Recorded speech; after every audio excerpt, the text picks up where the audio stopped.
Hello and welcome to another Wednesday live stream. I hope you all are having a wonderful, happy hobbying day. It's Wednesday, yes. Wow, JP is not the way I thought he would be, you know? Oh, we'll have to. Thank you. He's plotting against the world right now. I just kind of pictured him looking a little different. Yeah, so disembodied voice down below me. Hello. We've got the Painter Flo working on some more. Handsome Thousand Suns. Yeah. And then our guest tonight, who has been present in the chat before, Mr. JP Gotrokkits. Thank you so much for joining us today. Slight delay in the video. My pleasure to be here. So what do we talk about today? There's so many things going on. Well, you were just out of Pumpkin in the pocket dimension. Pumpkin. And he likes to knock things off the desk. He's a gravity engineer. So a gravity engineer. Knock things off and see. He's a gravity engineer. He does it. He knocks things off. So I got to be careful about letting him in here. But tonight is special for him. He's been pretty clingy the last couple of days after me being gone. So I'm going to give him some extra loving tonight. Gonna let him be part of the show. So fair enough. He gets to. So impressed when a cat to see you. Notices. Yeah, he's going to be in here and. Oh, I think there's a delay in your camera. I think your signal's delayed a little bit. Dr. Evil Cat, that's right, exactly. Amazing. So I'm watching Flo put on put paint on her little Rubik guys. He does. He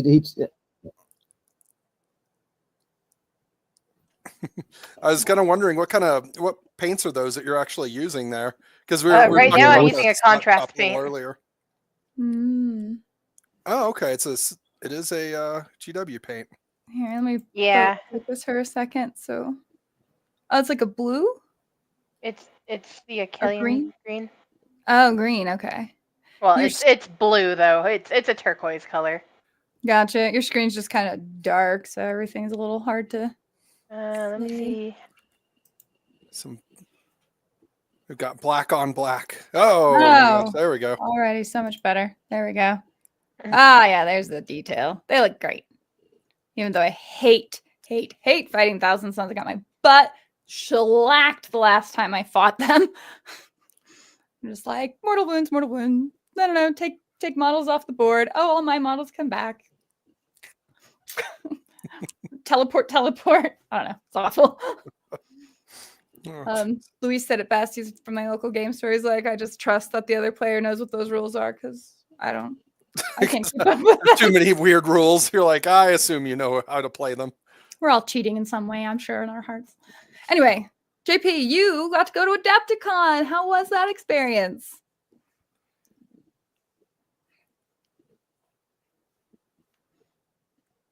I did get to go to Adepticon, and it was blast. As we earned it this time. We had some trouble with the truck getting up there. We our trailer slipped off the hitch and pulled out the wiring harness for the trailer lights. So that took extra time to get fixed, and we got there late and set up late. Had earlier setting up, but we got there. And we basically we had some great games, and we had some great sales. So more could you our ask for? games were pretty well sold out, loaded up. Oh yeah, exactly, Flo. Exactly. That's nice when you can had pack lighter out than going pretty in. well full up games for each session. Sail Power and Tech Commander both. Sail Power is our agent. Oh yeah, go ahead. Sorry. Oh no, I think you're on a delay. I think you have a paint store behind it. Yes. Yeah, a little bit.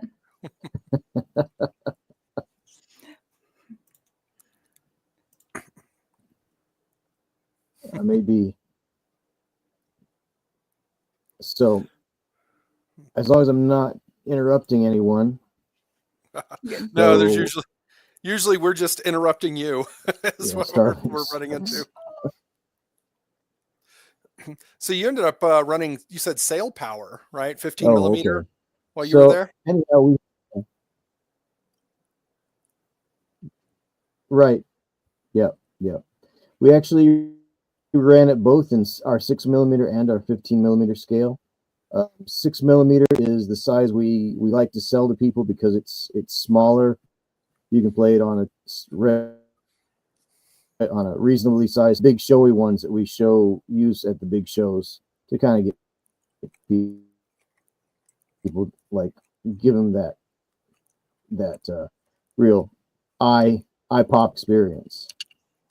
So, but okay, I think I caught most of that. It's an open world sailing game. Yeah. Anything that you can do in the age of sail.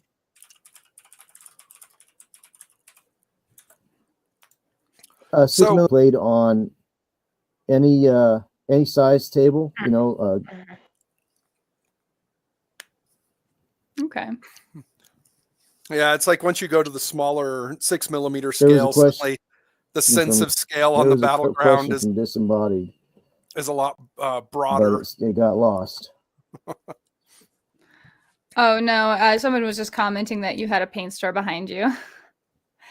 Are you on Starlink? You said you were on fiber, weren't you? So this connection is something else. It's not indicative of a typical fiber.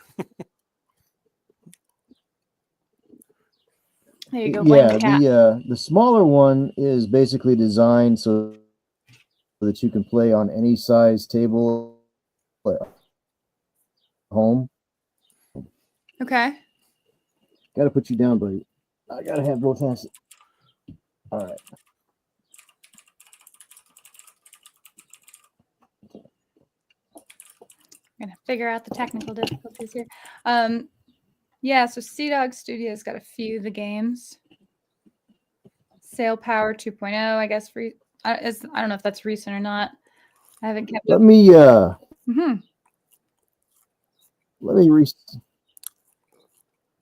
Okay. Might just restart it again.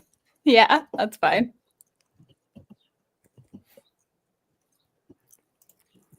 So I always feel like I'm Tyler Durden. I always feel like I'm chewing in the middle of when I'm replying to something. Just always eating something. Just always. Well, it's a good chance for me to say hello to people in the chat. Hello, Thomas. Thank you so much. Jeff Seltzer, welcome to the chat. Fresh from Adepticon, now in my backyard. Okay, I guess she's out in, what was it, Wisconsin? Got back into 40K over the holidays after getting out of 2nd edition. Okay, so quite a while ago. Oh, wow. So that was much more fun this year. Not that, and that much more money. Oh, God, yeah. The hobby's so expensive. Nenya Biz, welcome. Appreciate you joining me, I think, over on Rumble. So we got an actual Rumble user over there in addition to Patty. Jeremy flying solo tonight and all the shoplifters are out in force. ugh. It always feels like an Always. expensive hobby until you price out a single jet ski. And then Right? you're like, oh, wait. People who have other expensive hobbies. It's hard to just like, I think in people's minds, it doesn't translate well when you're like, but it's just plastic. Jeff Seltzer, between that, War Machine, and War Crow, I'm afraid to look at my CC balance, but no hotel costs, so I tell myself it's okay. That is super nice. Lodging is easily the most expensive part, I think. War Crow, that's the Corvus Belli one, right? Is it? Yeah, I think that's their other game. They came out. I remember hearing about it. It's got a really cool name. They were doing demos at Nova last year, and hopefully they're back this year. Andrew, I wanted to tell a Jim Jones joke, but the punchline is a little long. I mean, it gets shorter as time goes on. Oh my God. Tim Blackwell, welcome to the chat. Appreciate you being here. Jeremy, one of these years I will get to go. I was talking with another buddy of mine, Aaron, actually. He had mentioned that, you know, if you're going to miss a year at Adepticon, this might be the year to miss, just because it's the first year at the new venue and they were figuring out all the growing pains of it. But overall, probably really successful for them. The space is a lot nicer just by virtue of having room. He did mention that it was a little hard to like the evening events, activities weren't really there, like because people would spread out so much because there's so much downtown, as you're in downtown Milwaukee, and so you can go out to any of the different bars or clubs or whatever, and so people really diffused out. Whereas at Schaumburg, there was more of like people being in the centralized bar, and you generally saw all the other con attendees, so you could unwind with them. But I guess now, or at least this year, everyone kind of spread out. So it was kind of hard to find people at night. There wasn't much of a nighttime thing. He said nobody was even really there for the armies on parade, which seemed really sad because that's one of my favorite parts of it. So hopefully next year they have more of a centralized area for people to hang out in the evening. So, yeah, there's that. Chuckaroo welcome, welcome. And Hudson Lane, he checks for gravity quality controls. I know. Almost miss having cats until I remember that sort of thing. Patty's Parlor, welcome, welcome. Let's see. The wonders of technology. A chat delay and phasmophobia would cause certain death. I have no doubt. Although we have been enjoying the game Repo lately, which is hilarious. I can't wait to play it with my brothers. But yeah, a buddy of mine and Paul were all playing the other day. I need to get Flo into it, where it's like Lethal Company. You're breaking into a place and stealing a bunch of stuff, maybe repossessing it, I guess. I mean, it looks there's like monsters. A Muppet horror show or something. Like Yeah, it looks absurd. And you run around talking like the characters Terrence and Philip from South Park, and it's just endlessly hilarious. But you have a little more agency than I think you do in Lethal Company. Like in Repo, you can hide and dodge, and you can do more things to defend yourself. Whereas in Lethal Company, it was all very awkward and you died really easy. So I feel like it's a little more forgiving. Let's see. Yes, Warcrow is great fun. New Wood Elf faction could not be resisted. I love it. Let's see. I really want to see the rest of that Trench Crusade PowerPoint. Oh, yeah. I haven't looked into Trench Crusade at all. I know it went gangbusters on Kickstarter. It was like $3 million or something. And then that's wonderful. I hope it has the staying power. It's interesting to watch a game come out and be like a hybrid between a manufactured game and a 3D printable game. Which I think we're going to see more of. I mean, that makes a lot of sense business-wise, right? Like you, on the one hand, lower your production costs to reach audiences. So, you can put a game out for a lower cost. I think all of the Kickstarter backings for Trench Crusade included a physical book, but then, you could opt to 3D print the models or have them printed and sent to you. So that's really awesome. By the way, also physical book, big fan. Big fan. But no, I think that the 3D print is a little bit of almost like a, it's not quite a sunk cost, but maybe kind of. It still takes man hours to design the 3D models, to do all that stuff. And a model designed to 3D print is different than a model designed to injection mold. Yeah. So it's not like it's just, you just take the model that you made and you make it 3D printable. It's like, no, those are kind of the way they're posed, the tree structure. I don't know if they come pre-treed or not, but everything with all that stuff is like, it takes more man hours. And so it's like, I don't know if they recoup those man hours, but even if they don't, I think you get enough new players because think about your game store group now, right? There's at least one or two 3D print guys in every meta group. And so if you're like, I don't know about this game, usually those guys are like, no, come next week. We got you covered. And so instead of having to buy into like a $200, $300 box or whatever, you can just sort of show up and they'll hook you up. You know what I mean? Think Paul has been that guy for people. Oh, yeah. Yeah. So it gets your game in a lot of new hands where they wouldn't otherwise be. Hudson says, we missed Flo last stream. People want to know how many scars she got spending time with family. Emotional scars, no doubt. Wow. I mean, I love my sister, but I was ready for the days to be over by the end of it. Looks like JP's back. I'm going to go ahead and add him. He's back and better than ever. Back and better than ever. There you are. Oh. Yeah, sorry, I had to change devices. Okay. So I was going to say, that sure does look like a phone. yeah, I had to go for a little change there. Yeah, so, it sounds better and it seems to be reacting better. So yeah, awesome. You're coming back loud and clear. Yeah. So thank you for that. Yeah, we were chatting. So some of the people in the chat have also been at Adepticon, and I had mentioned, and maybe you could speak to it because I assume you were there for the whole event. Yeah. What the nighttime scene was like after the events had wound down. I had heard that a lot of people just sort of scattered to different areas. There wasn't really a communal area in the evening. What was your experience with that? Well, we run our games until 11 o'clock at night, and then we're so pooped because we do 10 hours of games a day. So we usually just go back to the hotel room and cozy up with a rum and Coke. But it seemed like everybody kind of found their little niches. So Fort Waffle was in full effect. It was, nice. I mean, about early mornings, it was obviously kind of quiet, but for the most of the time, the rest of the time was pretty full. I've got footage of it, and I'm going to put together a video about everything. I had a really great time. Not only was I running games, I was also taking a lot of footage to try to, I want to build a video on it. And, nice. Yeah, it's going to be some photos to share, actually. Let me pull those it's up. going to be, it's going to be good. But now Plunderden was mentioning that he loved all the new food options they had. Would you find that to be the case?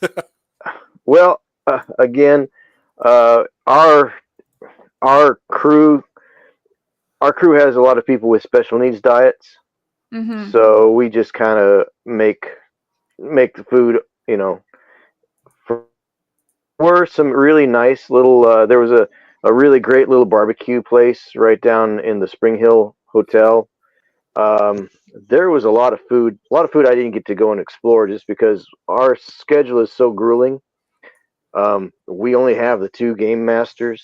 So if we had more game masters, we would be able to do more things around the convention site. But, as I understand it, there was a lot of really great food out there.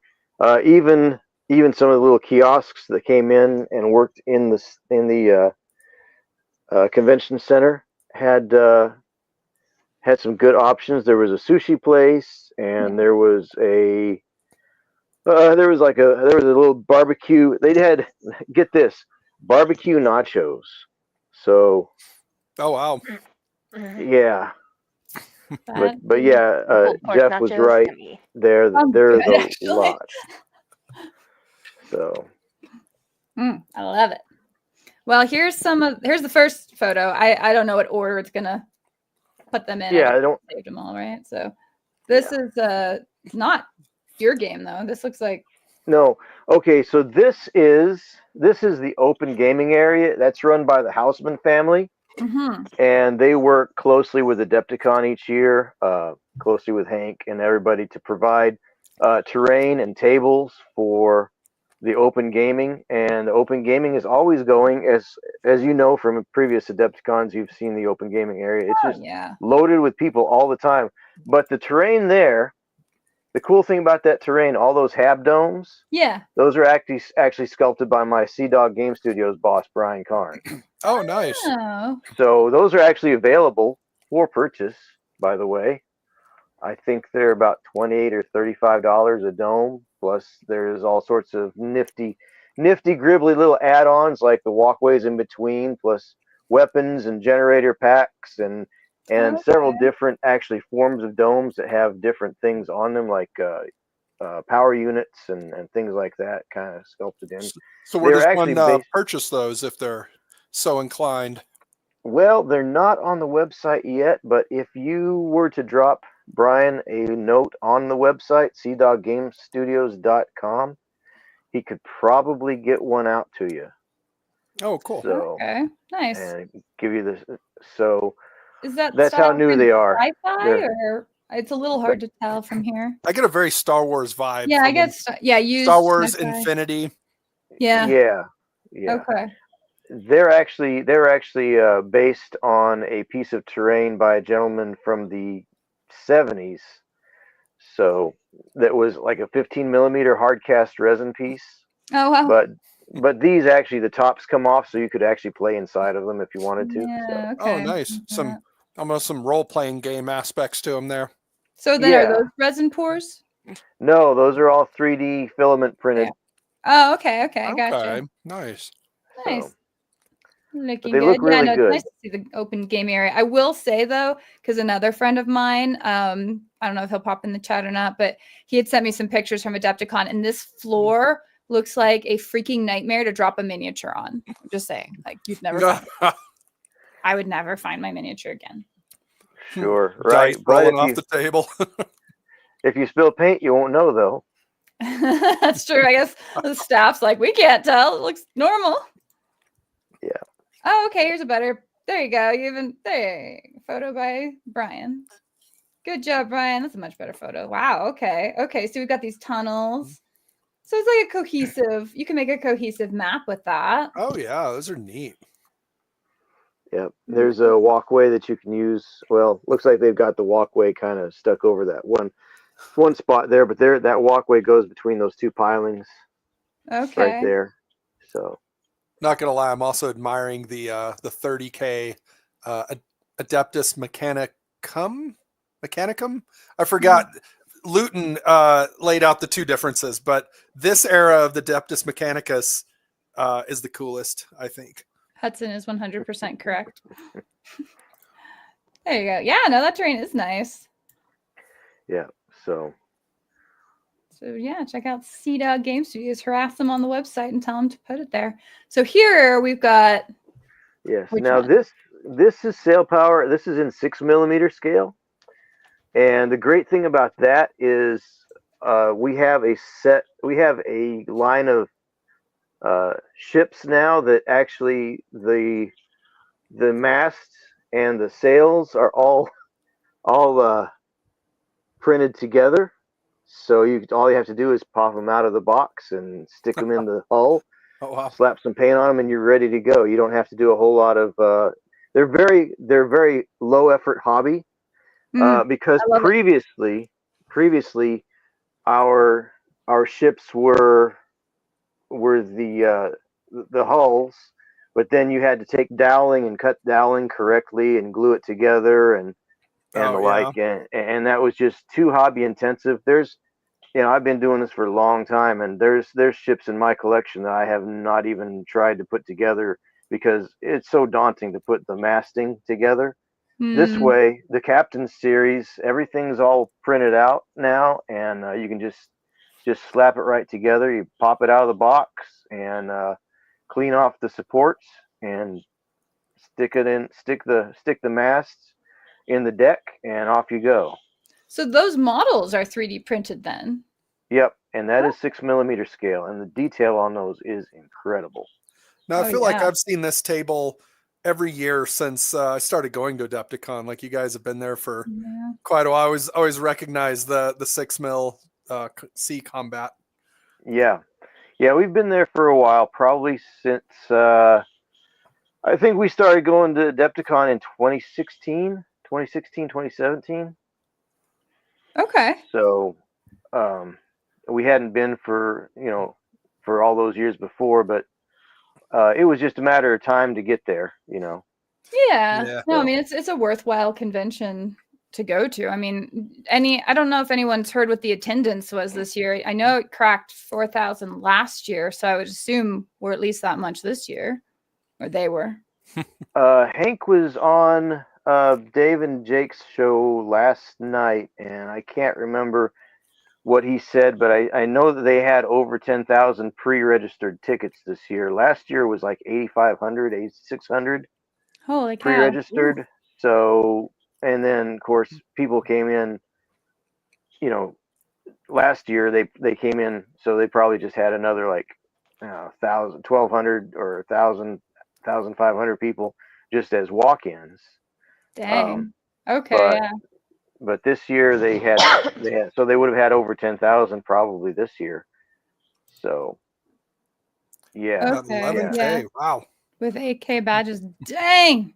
Yeah, they definitely needed the new venue. I'm really glad that oh like yeah, we went last year and they were bursting at the seams. So yeah, this makes a lot of sense. yeah. Talk about last year. The phrase "rubbing elbows with people" was very very It's true. involuntary. It was crowded. This year it was wide open. There's still some. I think Hank was saying last night that there's something like another 200,000 square feet that they could utilize if they needed it. Wow. So yeah, Smart. Yeah. there's plenty of room to grow. But we'll have plenty of room to breathe for a while. But 2,000 swag bags. Whoo. Yeah, the swag seemed really nice. Someone else posted on my Facebook. I'll pull it up a little bit later. I think the swag from Adepticon, like it seemed pretty generous. yeah, they got a whole box of Scaventide Yeah. Oh wow. and some other things. Yeah, so Yeah. that was I pretty think nifty. Nova had that last year too. Skaven Tide if you got the Supernova box or the Supernova set. So I mean, appreciate the generosity. And that actually is a really beautiful box. The Skaven looks so good. And Oh yeah, the other ones, the Stormcast Eternals look good too. So here's a Yeah. little bit more of a close-up of these little guys. yeah, So yeah, no, I mean, I appreciate the simplicity. Well, it looks more simple, right? Like on the open ocean, it's an easier Yeah. map. But then I see you've got like rocks and terrain functions. So I don't know. yeah. Do those have rules or are they just obstacles? Yeah. No, everything in the game can be interacted with. So you can load up a boarding party and send them out onto whatever terrain piece you want to explore. And we have an exploration mechanic. Basically, what it is for every 10 men in your boarding party, you get a +1 on your 20-sided die roll. 20. So, Okay. so we use 20-sided die roll, and our base mechanic is 10 or less. So if you have, say, 50 guys in your boarding party, you get a +5 to your roll. So it's going to be 15 or less to make a successful search roll. And then we have cards.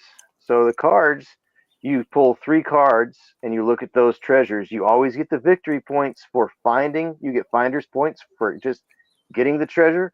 But there's a chance that, see, now in our game world, there is a pirate cargo cult called the Legendary Men of the Red Chest. Sorry, Okay. cat hair.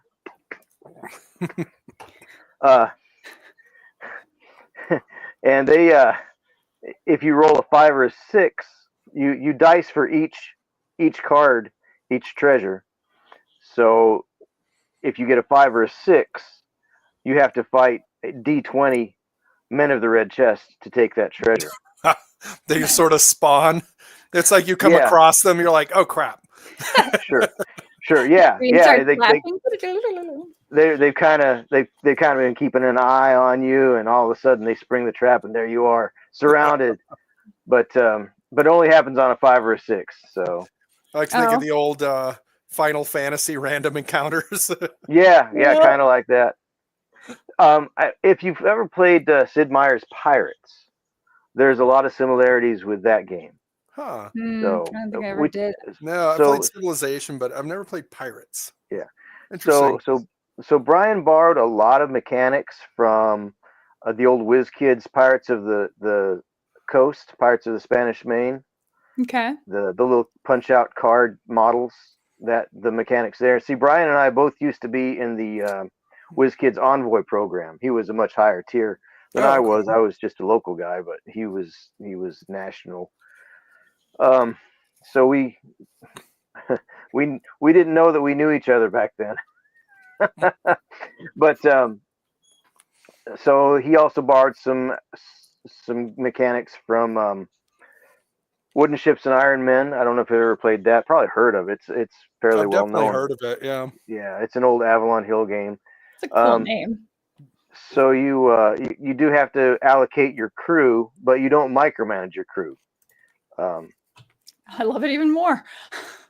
Yeah. So you don't micromanage them. You have to have guys. As you lose guys, you have to replenish them and balance out where your little sailors go. Whether you're going to put them in repair or boarding, or you have to have so many guys up aloft to sail your ship. Mm-hmm. So it's a matter of allocation that way, but it's not as intense an allocation as, say, Starfleet Battles, if you've ever played that or know about it. That, Yeah. there's a lot of allocation in that. This is not that intense. And this is the 6mm one. This is 6mm. The gameplay is the same between 6mm and 15mm. Only the 15mm we use inches, in 6mm we use centimeters. But Okay. the units, the number of units is still the same. So 24 is across the board 24. So if your cannon fires 24 in the 15s, it'll fire 24 in the 6mm. There's no conversion necessary. Oh, okay. Got you. You just straight pass over. Yeah. Ooh, this looks cool. Okay, so this was our big Saturday night game. Maybe this was Friday. I think this was a Friday night game. And this guy got his masts blasted off. So our bigger ships were able to do a little bit of destructibleness. So we were able to pull the masts out of their mounting holes and kind of reflect what's actually going on. So if you get dismasted, you actually are dismasted. Dismasted? Is that a real phrase? That's actually a real word. Oh, well, there you go. Just learned something new. You've been dismasted. Well, it's like when you're flying and you deplane. It's like not a word you hear every day, and you're like, "Oh, is that real?" Well, I mean, I assume it's a rare occurrence, but it certainly would happen. Okay, so I think they would aim for masts. Like that was a big goal for Canon. Yeah, it was. In fact, we actually have we have faction abilities. So the French are actually really good at knocking down masts, and what that is it extends the range of their critical hits from 19 and 20. It extends it down to an 18 to 20. Okay. And British get a double broadside when they attack because they had gunnery drills. Americans, of course, are sharpshooters, so they get a +1 within a certain. If they're within a certain length, they can get a +1. And that's less the cannons and more just the muskets, right? No, that's actually the cannons. Actually, it's the cannons. Okay. It's the cannons and the muskets for that. But we actually have we have a we've abstracted our close combat stuff. So basically what you do is you roll a die and we consult the chart. What the number of your die is the percentage of guys that did damage to your guys. So if I rolled a 10, half of my guys hit. So that means that if I had 35 guys, that would mean I would take off 35, half of 35. Math is hard. 17. 17 rounding down. Yeah. So, By the way, Jerry, these are 6 mil. So they do 6 mil and 15 mil, but these are the 6 mil pictures. actually, this one is one of the 15s. Sorry. Oh, is it? Oh, yeah. Okay, I got it. That's how good the 6 mils look, though. Quite honestly. Yeah, the 6 mil was this one here and these here. So like this big boy here is a 6 mil. Oh, okay. Yeah. And so presumably you're fair. using different type of terrain, but the scaling looks similar, right? Like similar rock formations. If you see sales, chances are it says 6 mil. Okay. Because in the 15s we would have to actually cut the sails out of paper or cloth or something, and that's just a whole nother step. And So it's also hard to get it's also hard to get a good look at your ship and check your all your angles as far as like shooting. How does line of sight work for shooting then? Line of sight is what you can see. Obviously, things can block line of sight. Other ships block line of sight. Islands block line of sight. Seems like really you're just trying to line up broadsides. Is like the real trick, right? Yeah. Well, there is a fire as she bears mechanic. It's actually part of the movement phase. If you don't write it down, you can't do it. But if you wind up like these two here, it's not quite exactly perpendicular. So that's a rake, which gives you 50% more damage when you shoot. So you're going to roll. Not only are you going to roll, you're going to roll the amount of guns you hit with, but then they're going to roll half again as many damage dice to find out what damages their ship. So you roll for your guns to hit, and then your opponent actually rolls to see what kind of damage they've taken, because that's in secret, because you don't know what kind of damage you've done for lots of reasons. Gun smoke or just distance. You don't get to find out until you do the spotting turn, so you can look through the spyglass to see what's going on. That seems fairly representative of what it really would have been like, right? Actual ship battles, you're estimating distances, and there's fog of war at every moment. By the way, Hudson Lane, I hope that was a purposeful misspelling. I like it even more if it was. I know. Well, Miranda, if she was playing the game, she'd have to dress up, and then her theme song would be "We Are the Pirates Who Don't Do Anything," because we know how Miranda rolls. He said rolling low is good. Actually, yes, rolling low is good, generally speaking. So I would do great. So the only roll that needs to be high is your saving roll, which is a 12 and above. And I'm dead. And so your she did do spotting lots roll. of things, just save nothing. Yeah. Spotting roll, combat, hand-to-hand or close combat roll, which is small arms, need to be high. Saving rolls, and that's about it. And your spot roll. You want your spot roll to be high. Right. Okay. So. Fair enough. But everything else needs to be low. Nice. So Manuel's saying my hands aren't steady enough to paint that small. I feel like you paint differently at that scale, though. Like. Yeah, you do. You don't need to be super detailed at the smaller scales. If you ever see Dave Estenes's Essant Sultan, his Napoleonics in 10 millimeter, he's really just kind of hitting those spots. He's just dotting those spots. So a smaller. Let's see. Do I have any? I don't have one of our kits here. They're on the shelves behind me. Which my historical shelves are by the wall, so I can't get to them right now. You're tethered. I feel like you just you kind of do a general set of colors, and then you just really pick one specific thing that you're going to go in and do the details of. And highlight, yeah. Right. It's almost more the silhouette that matters at that point. Yeah. The sails on the smaller ships are really the nice thing, and then one major color for your hull, and then maybe a secondary color for the ribbing, the deck ribbing there, and then the sails. The sails like off-white and cream, that kind of. Yeah. Jerry DeBaca, yes, we do have weather effects, but in our convention games, we don't really get into them much because they're, we only have 3 or 4 hours to play, so we've got shoals, like rules for shoals as well, but we don't get into the shoals just because I swear, if you knock the camera down, kitty cat. Simon, that's our last bull. Getting ready to do a gravity check right now. Yeah. All right.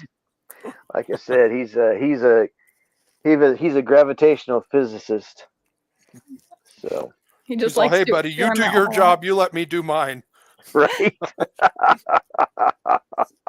So sail power. Yeah. This Yes. can get as deep as you want. It sounds like how Yeah. accurate technically does it get? I mean, if you have shoals and weather effects, special weapon rules, like do they get really granular? It's granular, but it's not so granular that it slows down gameplay. The basic rules are very basic and easy to pick up, and any additional rules are intuitive as far as the way they stack on top of those. They're not like how 40K sometimes has that weird ruleless interaction where it slows everything down and It's called every turn. yeah, you know what I'm talking about. Yeah. This actually, you just look it up, it makes sense. Not a lot of guesswork to it, and you don't have to argue about it.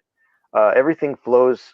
If you do use more advanced rules, if you say you want to use, yes, there are tacking rules for wind and such. In fact, basically what it is you plot out your movement, Manuel Omar.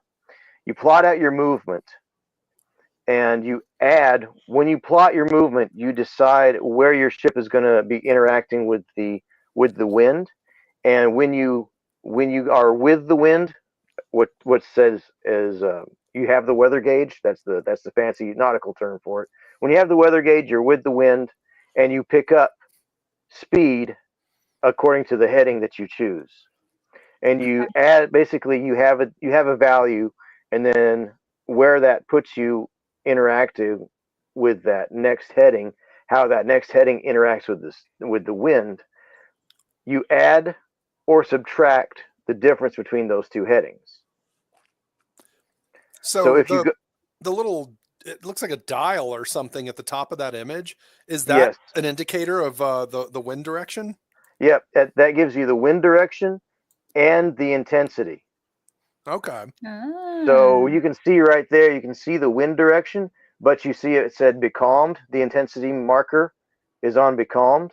So at this point in the game, they had to get out their oars. Ships back then, people don't realize that ships back then did in fact have oars, and they also had they could tow the ship by launching their boats and have their guys just use their regular oars on their boats. That's another word I think I enjoy now. I learned a new one. So has your cat been becalmed? No, he is. The wind has becalmed. That's great. Becalmed. All right. That sounds very Give me that. specifically nautical. Don't eat Iron Warriors. Give me that. Sorry. How else are you supposed to get his essential vitamins? Right? He'll be Like I need more anemic. iron in my diet. So is it alternating activations? Like one boat goes, then another boat goes, or how's turn activation work? So movement happens all at the same time. So everybody plots. The plotting phase is over when everybody's done plotting their movement, and then everybody moves at the same time. Okay. Yeah. Like that. But you don't know where the other guy's gonna move. Right. That's why we like putting a lot of player agency in there. So this game does not hold you in a little box. Most war games are knock them up, stand them up and knock them down. Right. Mm-hmm. You can move, you can shoot, and you can fight. right? It gives you 3 options. This game gives you lots of options. So you have to look at what your opponent might do and where you're going to be and what the most logical course that they're going to take is. So it really involves everyone at the same time. It's one of the things I liked in what was it, the Star Wars X-Wing fighter tabletop game, but you actually had to just X-Wing. Yeah, you had to actually set what you were going to do ahead of time. Like everybody did that. Then you play it out, but it's not like a necessarily reactive. It's the idea that it's all happening simultaneously. Yeah, it is. It's so, for instance, like Blood and Plunder, their whole game is basically one of our phases. Okay. So this puts you in the captain's seat, basically. Anything you can do as a captain of the time period, you can do in our game. It's very open world. Yeah. So you can negotiate, you can treasure hunt, you can open up trade routes between ports. You can go pirate hunting, you can turn pirate. Think of Grand Theft Auto, but based in a Caribbean. It can be played in the Caribbean. It can be played around the east coast of the United States. We have several time periods you can play in as well. So I was about to put that up too. I thought Paul was just describing traffic in Albuquerque. Oh my God. Right? Oh, God. No, it's kind of another sense of frontierism, right? Where it's like once there's not an established system of law, you really are on the fringes of it. Well, you can kind of, as long as you're tough enough and strong enough and wily enough, you can kind of get away with whatever mischief you feel like doing.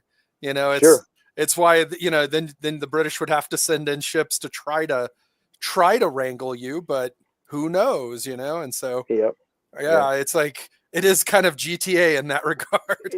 Yeah, I like to describe it as a place where a hardcore miniatures game meets role playing. Yeah. So because we do now, you can play between 2 people and set up the parameters of the world for your game, but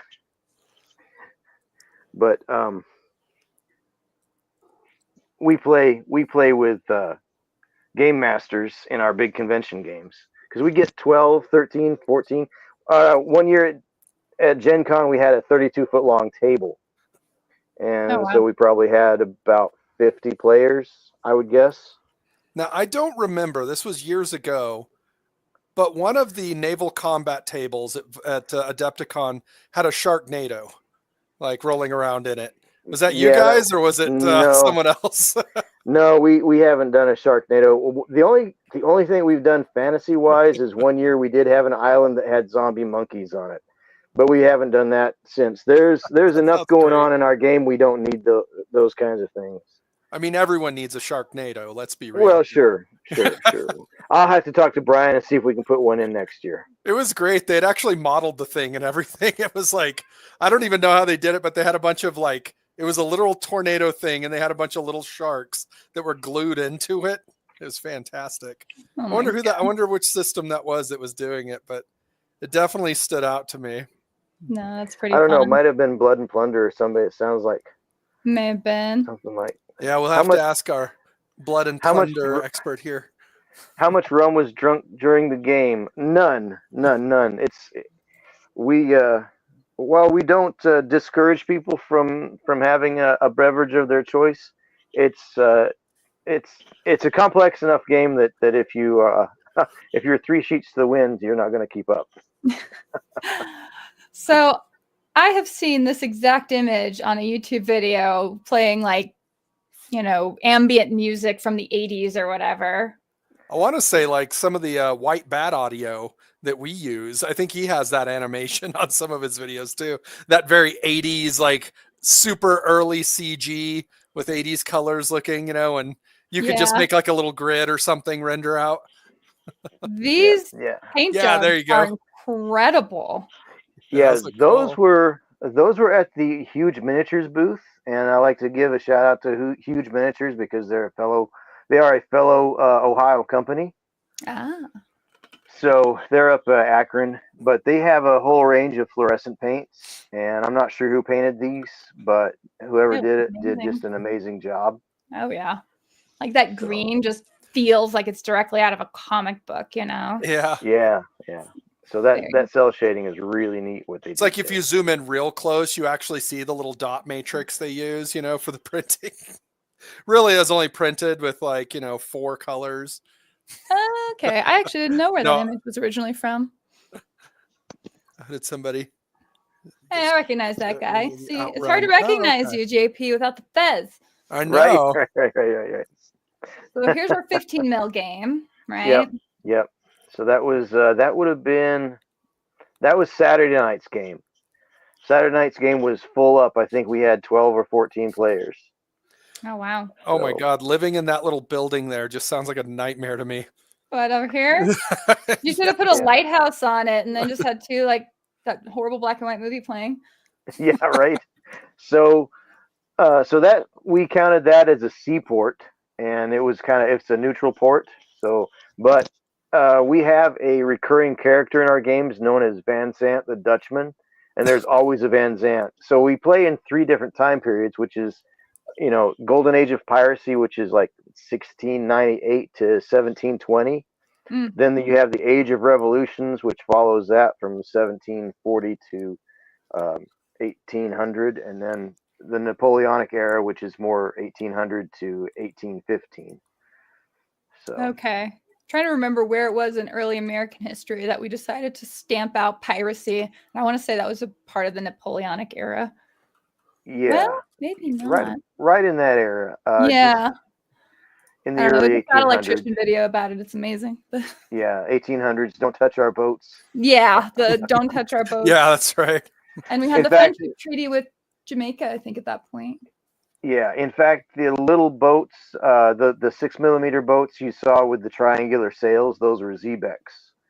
And Mm. so we've modeled those so you can actually play that campaign with our ships. So you can play a Mediterranean game with our Ooh. ships. So the Nice. Zebecs have that triangular style sail.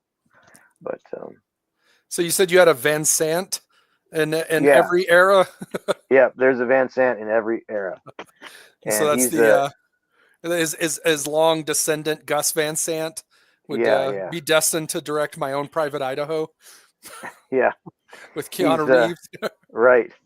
right. He is a most perfidious Dutchman. Huh. So he's an arms dealer and a smuggler. And a time traveler. Yeah, time traveler. And he likes So. cats. Oh, I just noticed the Pachow shirt. Nice. Yeah. Yep. Give Adam Yep. a little shout out there. Yeah. Right. He was there. He was there with Army Painter. I think he's a fellow Fez enjoyer as well. Yeah. Oftentimes at Adepticon. Yep. Right. He's a Fez wearing maniac as well. So Another shot here. Manuel Mar, the one where Tortuga was the pirate capital, that would be in the Golden Age of Piracy up to 1720. So, and we use 1720 as the bookmark, as a marking spot when we talk about the Age of Piracy, because that was the year that Blackbeard got beheaded. Yeah. Oof. Fair Pretty enough. well putting in. It didn't put an end to piracy altogether, but it put an end to that style. It was a kind of a end point for it. It didn't last too much longer after that. Gotcha. Now here I see some boat movement happening. Yep. It looks like he has the tape measure all the way to the end of the table. Was he starting at the table's edge? Yeah, he was starting at that. See the buildings right underneath his elbow there? Yeah. So that was at the beginning of the game. So we had both groups docked in harbor. Oh, okay. So- They're just launching. So he's rolling out to intercept what's coming in, huh? Yeah. Wind was high at that point, and it was a beam. So he had he would have been up to 44 or 48 inches of movement allowed to him. So, and that gentleman, his name is Oscar, and he comes from the UK. He came last year and played in our game, and he came back for more this year. Oh, Some nice. people are just gluttons for punishment, I guess. No, he's a good sport. So, Speaking of glutton for punishment, there you are again. yeah, Looks like you're about to ram this guy. Oh no, you're dismasting him. Yes, I'm dismasting him. I'm making the GM's call as to what happened there. Him getting hit. So. Oof, right in the mast. Yep. So Yeah, nasty. it's a. No, I have a slight familiarity with it. I used to windsurf years ago, and so I'm used to having to tack upwind and having to. I don't know what you call it when a ship changes direction to continue the tack. We always called it jibing, where you flip the sail around. But our sails are a little more flexible. You could lay it down into the water and pick it back up. I feel like ships are not quite as flexible. Right. Well, dad joke there, Chronic Toast. Well, and the thing about that too is you were using a triangular sail on your windsurfer. Yeah. And so your triangular sail, the way you would interact with it was much same way they would interact with a lateen rigged sail, like what was on the Zebek. Okay. You would actually drop the whole boom and move it to the other side, and then re-rig it and pull it up. Oh, interesting. Yeah. Interesting. Yeah. The triangular sail is called the lateen style rig. Nice. So. All right. Yeah, that's the only familiarity I have with sailing, but it was fun. Okay. And you get a sense of like how fast you can make something go if you sheet into the wind just right. And if you sheet too much, I don't know what happens on one of these big ships, but I know if you sheet in too much, it'll rip the sail, the boom out of your hands. And so I don't know if you can actually damage a ship by sheeting in too far, or if it like pushes it over or something. I don't know. Well, I mean, obviously you're going to reef your sails as you need to, but if you're actually rolling exactly with the wind from the exact direction the wind is behind you, you actually lose speed because you're not catching every sail. You're only catching the rearmost sails. So you have what's called the wind. It's called the wind shadow. Yeah. So everybody was asking, well, if I'm moving straight directly ahead with the wind, why is the foremost direction why is it 2 inches less than tacking left or right off the wind? And that's why, because you actually lose speed because you're not engaging all the sails with the wind. But I know even on a windsurf board, you always wanted the wind almost more perpendicular to your boat to really catch the full strength of it. If it's directly behind you, you don't actually go as fast. Yeah, wind abeam is never a bad choice. Wind abeam. Yeah. Is that like guns akimbo? Right. Well, it's across the beam of the ship. So. Oh, okay. Yeah, I'd never heard that one either. Yeah. Imagine growing up and living in a landlocked state. I'm unfamiliar with many. I know, I'm learning more nautical terms than I've ever learned ever. So what's going on in this image? Okay, so here that Zebek, this is back to the 6mm scale, and you can see there's just loads. There's just as much detail in the 6mm as there are in the 15s. And like I said, the 6mm is designed more for home play and taking it to your shop and the like. So here, what's happening here is that Zebek is ramming that British patrol ship there. So that's a British brig. The one with the sails? Yep. And then the one, and then that's the Zebek, and we're looking straight down. So those sails are straight, it does have sails on it, but it's ramming that British ship. And we actually did, when Brian was developing the game, he noticed that one of the problems with, say, a ship like Wooden Ships and Iron Men was that for a couple of years in a row, the world champion of that game won by ramming because it didn't penalize ramming like it should have. So ships don't like to run into things, it seems like.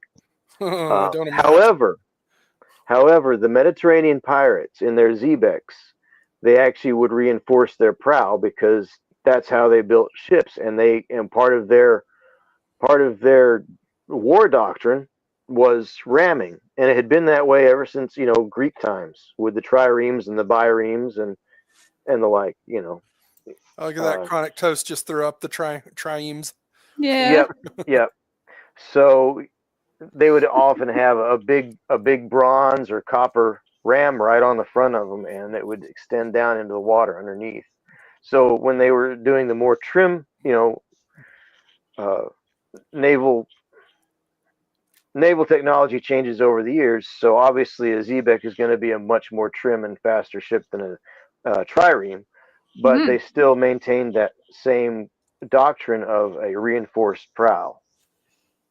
Okay. So they don't suffer as much a penalty for ramming as another boat would. No, not as much. They're still going to get wrecked pretty good, but they are designed for actually taking the hit. Okay. Okay. Nice. So, Robert we're back to Oswald, the by free- the way, Hey, wishes me a happy Robert. birthday. JP on here is showing us other pictures from Adepticon. Robert had sent me some as well, and I did have a nice birthday. Thank you very much. We went and saw Death of a Unicorn, and I can't recommend it, but I kind of enjoyed it for other reasons. All right, so here's more. Oh, this one actually got painted up. I like the generator thingamajig on top. Yeah, that's cool. It looks like starting to look more like a Signar type building. A little bit. A little war machine in there. A little bit. Yeah. A little bit. It's generic enough terrain that you could use it for several different genres of science fiction. Yeah. So. Seems like it'd even work for a few different scales too. Like it'll probably go from 28 down to 15. Yeah. I could see that. Ooh, what we got going on here? Okay, so these are some of the buildings that we print for games. These, I believe, are these 15s or 6 millimeters? I can't remember. It looks like Warzone-y or Drop Zone Commander-y. Yeah, in fact, a lot of people use our terrain for Drop Zone Commander. Okay. And BattleTech. Yeah. So we have 6. So we produce these actually in 16 millimeter and 15 millimeter. 15 millimeter and 6 millimeter. So I believe this is the 6 millimeter set. Okay. It feels 6 mil, I think. Does feel it. That's cool. Yeah, no, it really captures the color and style. It kind of reminds me a little bit of like Robotech. Like you'd build Macross City like out of these kind of buildings. Well, a red cab with a blue trailer on it. Yeah, there you go.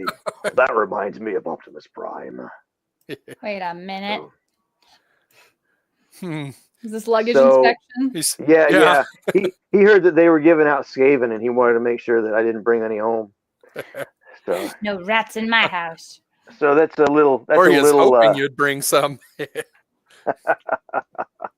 But yeah, Manuel Amar, our terrain, we sell that terrain at our booth as well as online. So that is it works for your 6 millimeter BattleTech game. So in fact, we have a lot of BattleTech players that buy it. Makes sense. Yeah, I love the Mad Cat. Mad Cat's so cool looking. Yep. So here's huge miniatures. You were talking about them earlier. I guess this was their booth. A lot of paint. So much paint. A lot of paint. They've got some interesting colors. Actually, I found a color of like a brownish, tannish sort of a pink that I've been trying to make myself for a long time. But I was like, oh, that is the exact color I've been looking for, and they had it. So I love that. What the gentleman was saying, I can't remember, is Brinton, I believe is his name. He was saying that he was looking to make paint colors that he didn't see in any other lines. So well, that's useful. I mean, that fills a niche, right? Yeah. You never know when you're looking for just that right color sometimes. And it's like, is it brown? Is it red? And it's like, yes. But it's like it's bread. It's bread. But they make a lot of neat little pieces, little things for terrain building. Tufts and flowers. I love their flowers. The colors just really pop. So they're flowers? Yeah, they have tufts with flowers on them. Oh, nice. So I I love use that. them quite a bit in some of my Oh my gosh, basing. looks like you can actually walk around in there. There's Yeah, room I was between about the to little say. booths. That's Spacious. great. Yeah. Yeah, so that's our booth there at Adepticon. And then where you see everybody standing around to the right side of the screen, that is the Army Painter booth. Oh, Okay. nice. So we were flanked by the Army Painter over there on the right side. And Chip Theory was right next to us. One Page Rules was right behind us. Oh. Caddy Corner, if you were standing right here, right behind you was Mantic. Oh, nice. And right across from us was our friend Dave and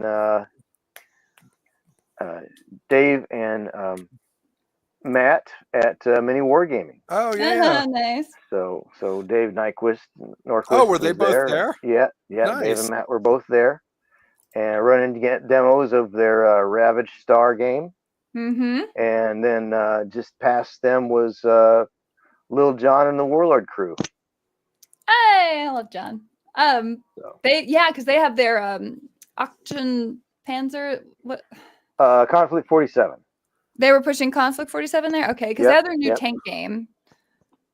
So. Yeah. So Conflict 47 comes out fourth quarter this year.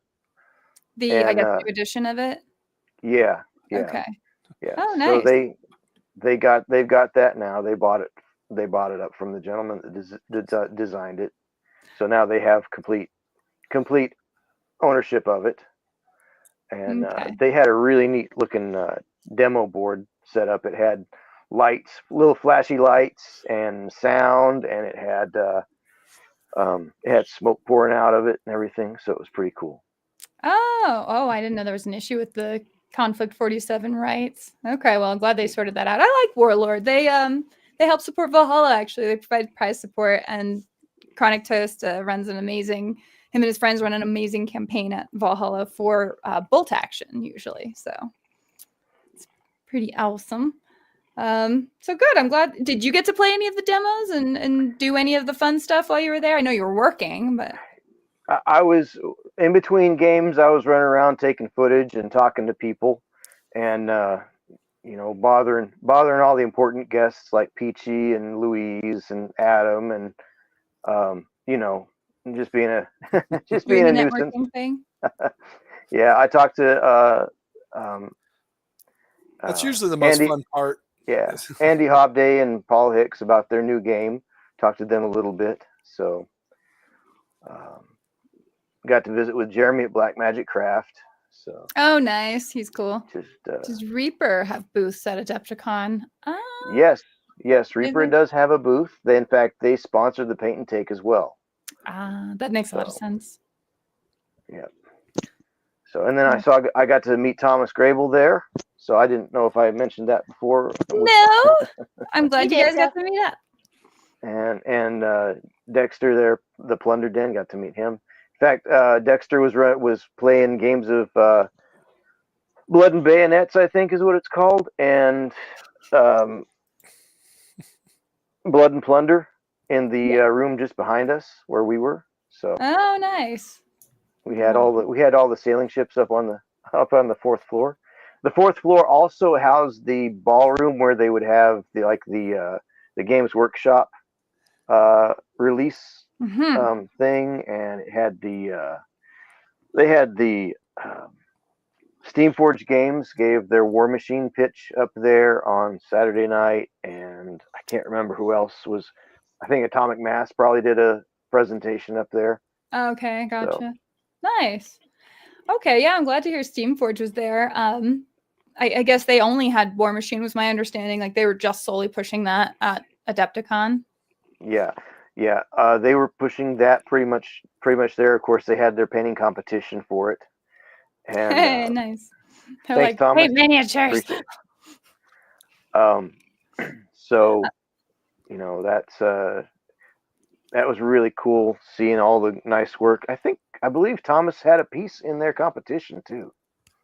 Oh, I bet. Yeah, he's done some really beautiful work with the War Machine model specifically. And then I know my friend Erica and Andy were running the tournament events there.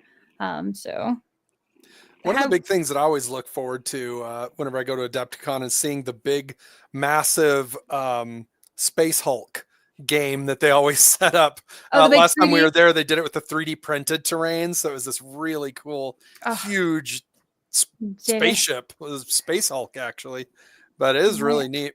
I'm curious if they built onto that any this year. I don't know. I did wander around a little bit. The place was so big. Previous Adepticons, I could be from one end of the building to the other and see everything in short order. But yeah, silver in the P3. There you go, Thomas. Awesome. So hoorah. So there you go. And this cat on my lap, he's decided he's honest. He wants to sleep now. Oh, it's been a long day of gravity testing. Yes, it has. He hates it when I leave, and he hates it when I leave. So he's super cuddly. Good boy.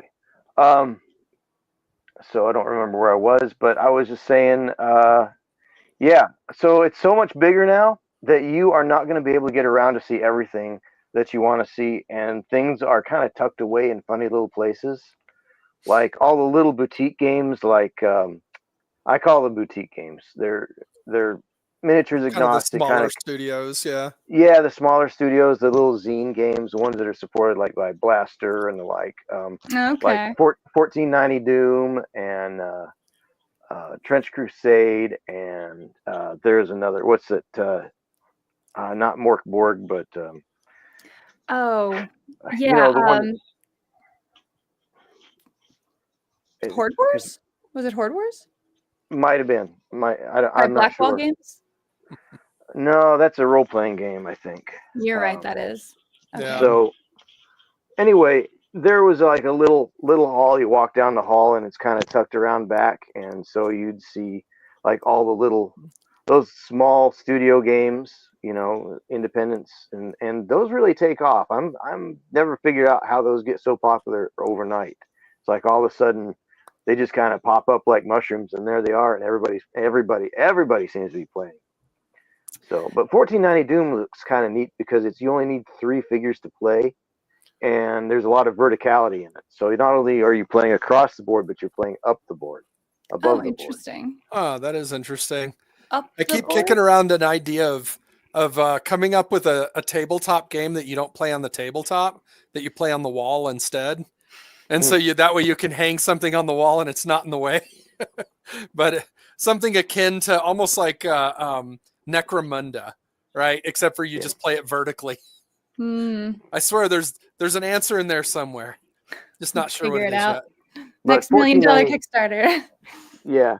1490 Doom is a game that's it's called the miasma, and so there's like this poison gas that builds up in areas, and so not only are you trying to defeat the other team, but you're also trying to be king of the hill. I call it king of the hill with miniatures. So interesting. 1490 Doom. All right, I guess I'm gonna have to look this one up. I will have to say I do agree with Jeremy Herndon, quite honestly. It really does look way better than Trench Crusade, and it's not as grim and dark and just overall depressive, Which is funny for a name called 1490 Doom. Yeah. It's one of the things that I always did like about War Machine when we played it is that you could imagine yourself living in that world and actually being happy. Right. That the people there are actually fighting to, protect something they like instead of just, it's an awful, terrible crap hole of a hive city, but it's ours. And so we have to just fight to maintain it. 1490 Doom. Interesting. There you go. We have some kitty cat ASMR for those, listening as they go to bed. You're loud, bud. You know how loud you are? People are talking. He's like, I'm happy. He is. There you go. Jeff's got it, Tommy. There you go. Donkey Kong the miniatures game. Yes. I love this so much. We're going to have to brainstorm the subline. Perfect. I mean, kind of, right? Like, I feel like there's I don't know, there's a game to be played, but if you could have 3D printable panels that you just hang on your walls, like, pictures, then you just play miniatures there. Great for people who are, going to college or, just live in an apartment or something like that where not a lot of floor space, but, you got a wall somewhere. So I think Jeff mentioned earlier, Robert, because you had said Armies on Parade was awesome, which is, I mean, they usually are, right? But I guess it was directly competing with the bits trading. So I think a lot of people didn't end up seeing it. Oh, I don't like that. Like I've always been, I don't know, miffed. Is that the word? That Armies on Parade lasts for like, I swear, an hour. Like, or something like that. Like these insanely cool dioramas that are built with all these armies and all this stuff, and the players involved in it are these teams that put it together, and then they figured out all these logistics to get it to arrive in, well, it used to be Chicago, but like arrive wherever they're from, and it's just like, all right, put it up. In an hour, it's gone. It's like I didn't even know about the first year I saw them. I was just kind of caught. I was walking down the hallway and I was like, what the hell's happening here? Oh, yeah. All these things. Stumbled on it. And I had to go find you and get you to come look at it. And it's like, by the time you got back to it, they were already gone. I think it was gone. like 20 minutes or something before they shut down or something. I was like, you gotta be kidding me. This is one of the coolest things here. How's this not up for a whole day? Yeah.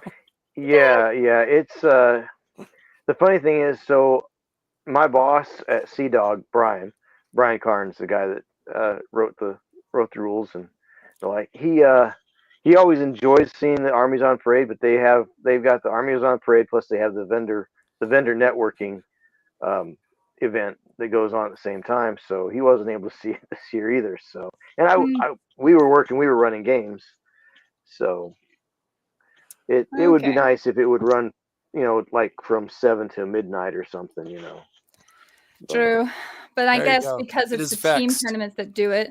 I am quite vexed. You're vexed by it. Cool thing about the digital files coming for Grimkin. I'm gonna have to check that out. I do still love Grimkin. I've always had fun playing them. Speaking of Grimdark, Paul shares that UK has been ranked second most miserable country in the world. Good job, England.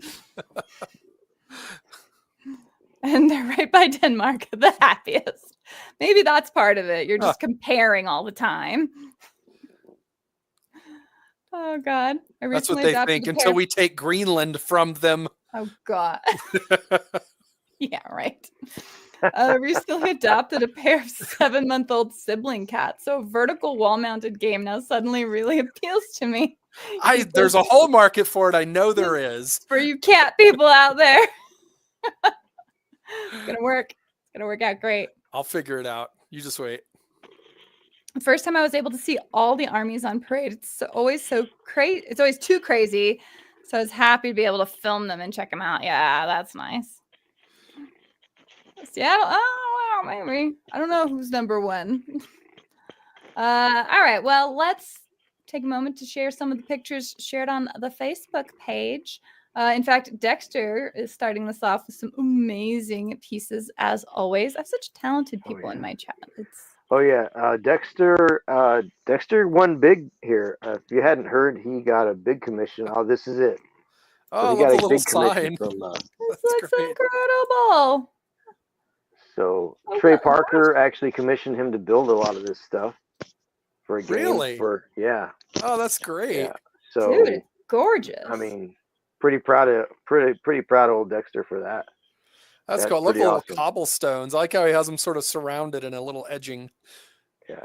Kind of self-contained. So big congratulations to Dexter for building this, and then who he built it for. That is an absolute great thing to do there. No, it looks amazing. Got even more buildings to do, from what he says. Oh, I see. There's little steps up the way to the door. Yeah. That's fun. I love those old style buildings where you can see, like, you park your horse in on the inside or whatever. Oh, and this one's the inside. Yeah. I was gonna say it looks like the roofs come off. That's really neat. Look at that dynamic gameplay right there. Stop fighting. Good job, Dexter. Yeah. Yes, Chronic Toast. I know the feeling all too well. Thank you, man, for everything you're doing. I'll see you in a few weeks. Flo, painting up some Tyranid terrain. Speaking of Valhalla, here's some stuff coming there. So we're gonna have a cool Tyranid table as painted by the painter Flo. You don't think those steps are up to code? Huh. Well, you'll have to check with the building inspector. And then Jerry sent a picture of a Wendigo, a bride, and a ghoul, I believe. Oh wow, The those are Wendigo cool. is really, really cool looking. The bride looks beautiful, like very well done. I like I like the ombre effect with the coloring. I like to think he's been caught red-handed. What? I'm a fan of the Muppets. What color are their hands now?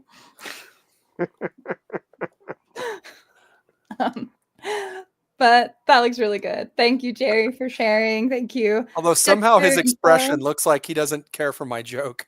It's like, yeah, next. Oh my gosh, great. So recommend Adepticon then, yeah? Oh, absolutely, absolutely. If you can only go to one convention a year, make it to Adepticon. Yeah. Well, do you have any other ones lined up for this year? Yeah, well, as you know, I do a lot of paint and takes, so there's a lot of local conventions that are reaching out to me now. So I've got one. I've got one next month. Actually, this month. We're in April now, yeah. We are in April now.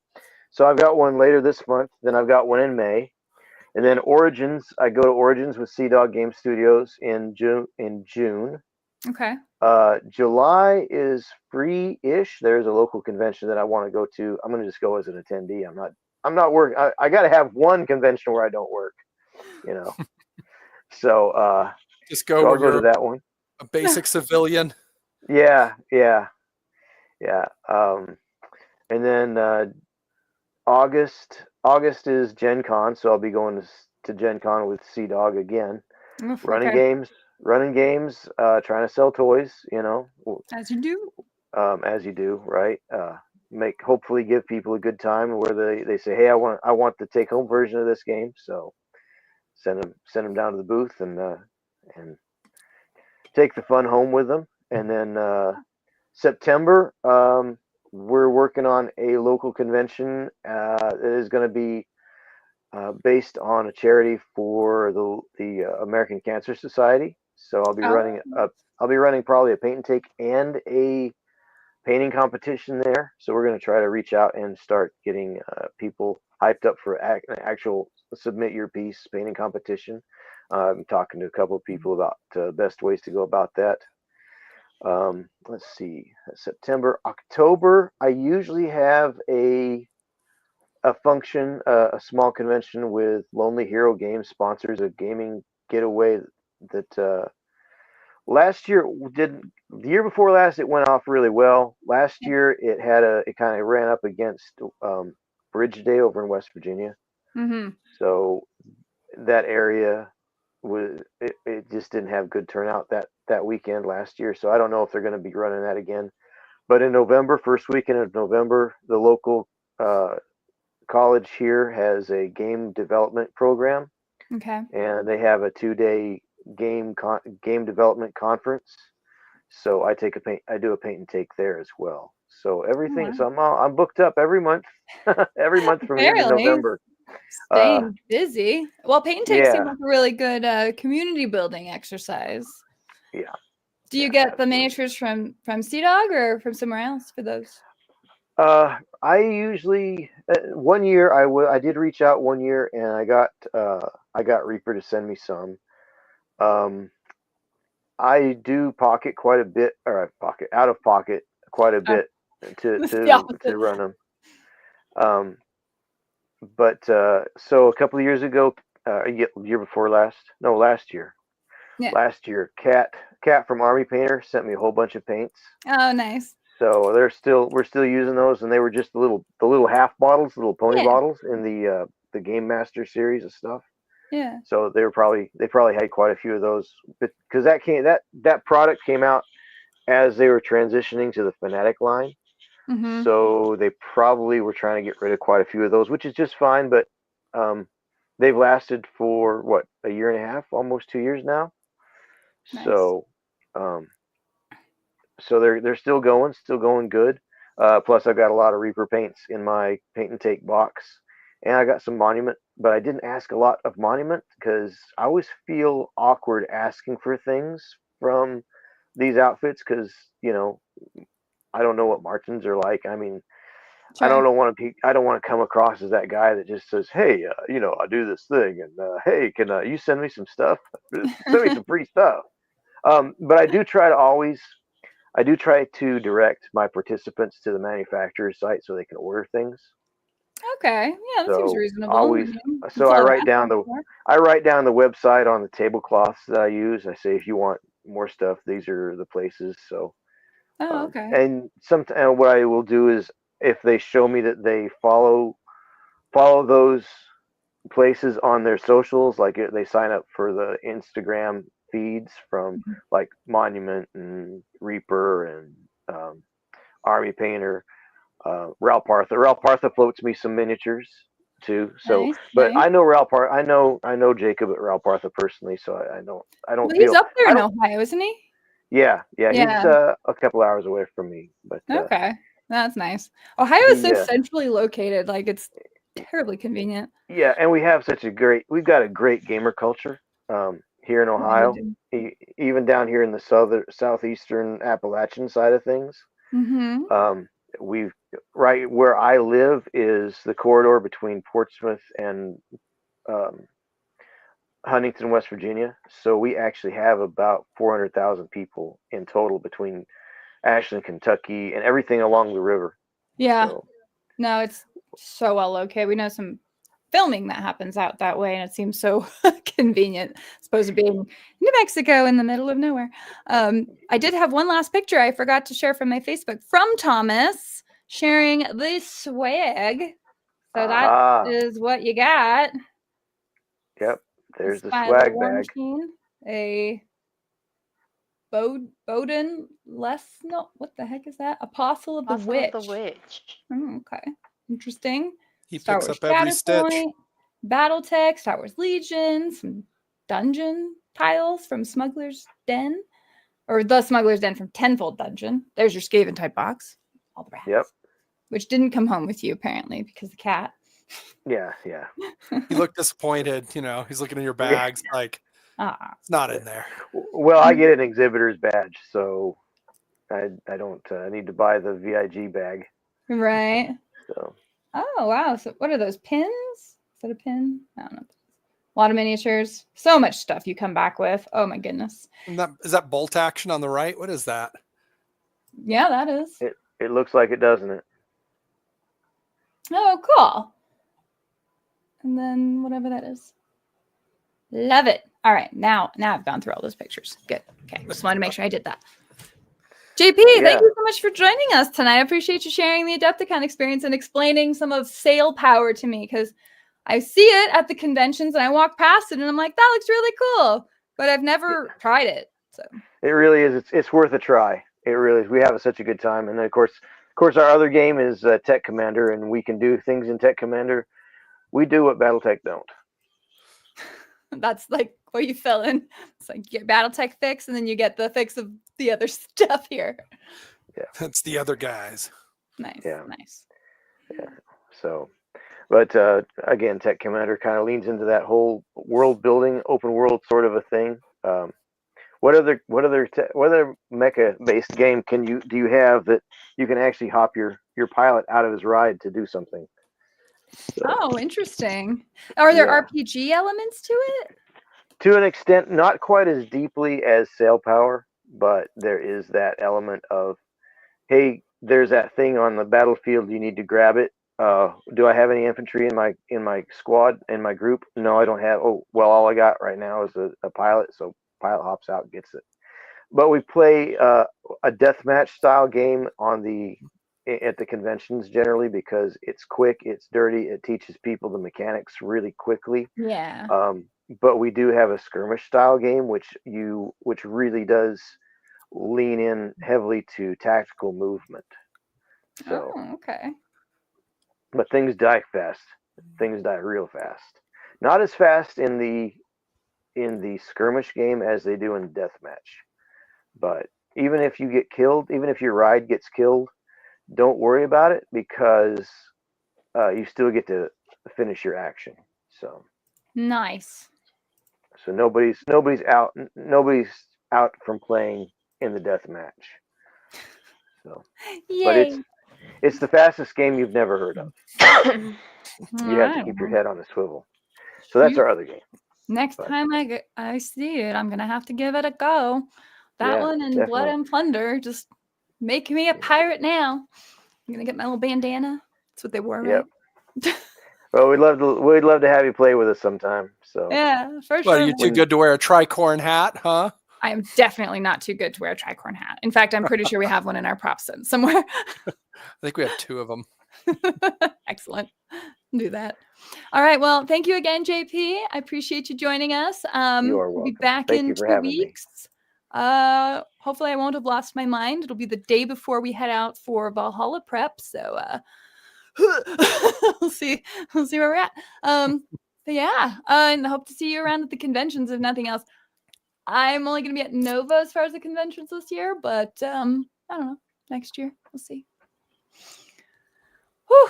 All right. And people can find you. You actually have a YouTube channel, right? Do you post on it? yes, yeah. Generally, unless work or health gets in the way, I generally stream at 9 o'clock on Tuesday nights and 7 o'clock on Thursday nights until 11 o'clock both evenings.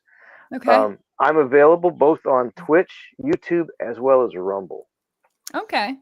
Okay. So And- then they just look up JP Got Rockets. Yeah. Yeah, All yeah. right. And I've started to do produced videos as well. So Mhm.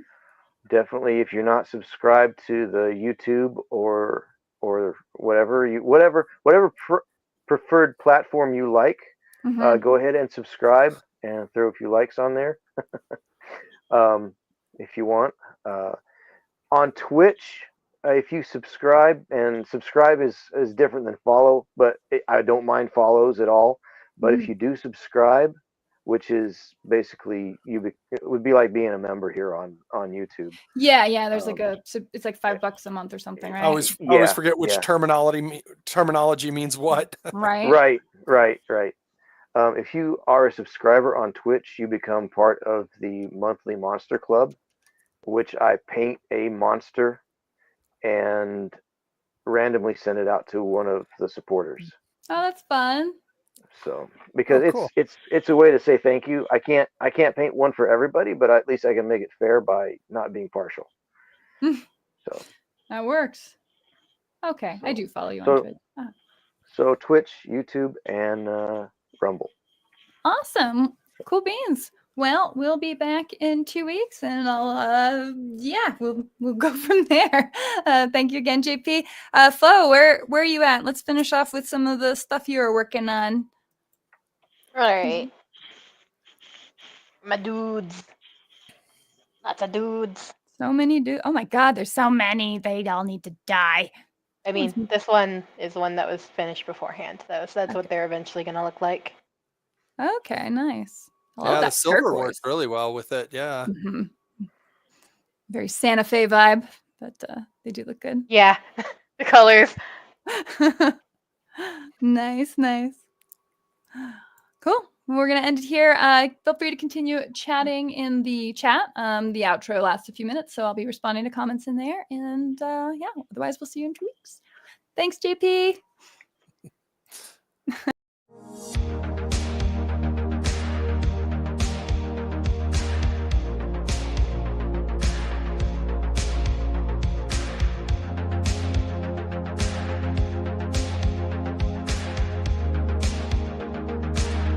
Barry, cover me.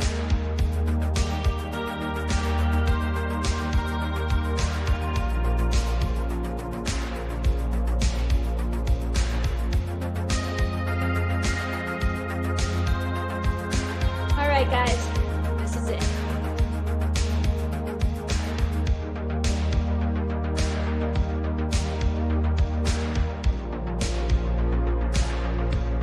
Copy that.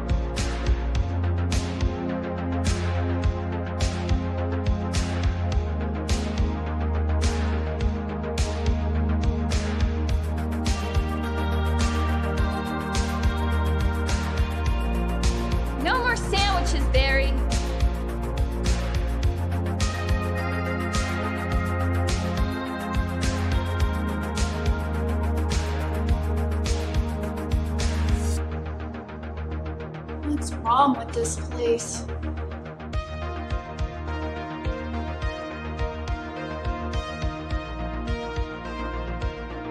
I'm in the west corridor. I'm right outside the generator room.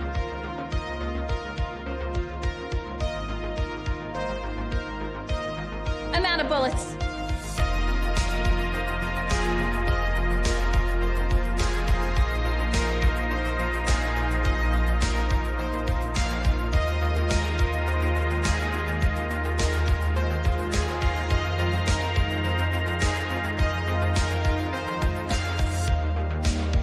Oh, Barry.